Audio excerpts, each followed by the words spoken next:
శ్రీ శంభు లింగేశ్వర దేవాలయం నల్గొండ జిల్లాలో అత్యంత ప్రసిద్ధి చెందిన దేవాలయాలలో ఒకటి. ఆలయ ప్రధాన దైవం శంభు లింగేశ్వర స్వామి యొక్క దివ్య రూపంలో ఉన్న శివుడు. ఇక్కడ శివుడు స్వయం అవతారమని నమ్ముతారు. ఈ ఆలయం కనీసం 1000 సంవత్సరాల నాటిదని నమ్ముతారు.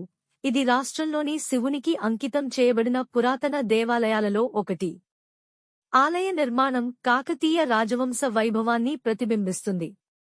దేవాలయం యొక్క గుర్తించదగిన లక్షణం ఏమిటంటే, శివలింగం పైన 2 అంగుళాలు 5 సెంటీమీటర్లు వృత్తాకార రంధ్రం ఉంటుంది మరియు అన్ని సీజన్లలో నీరు రంధ్రం గుండా ప్రవహిస్తూ ఉంటుంది. దీనిని స్వయం అభిషేక లింగం, స్వయం శుద్ధి లింగం అని కూడా అంటారు. ఆలయంలోని శివలింగం ఎత్తు పెరుగుతోందనే నమ్మకం కూడా ఉంది. పురాణాల ప్రకారం కాకతీయుల కాలంలో ఒక ఆవు శివలింగం పైకి వెళ్లి తన పొదుగును ఖాళీ చేయడాన్ని గోరక్షకుడు చూశాడు. అది శివలింగమని గోవుల కాపరికి తెలియదు. ఆ శివలింగాన్ని 11 ముక్కలుగా చేసి విసిరేశాడు. కాని మరుసటి రోజు శివలింగం అసలైనదిగా కనిపిస్తుంది.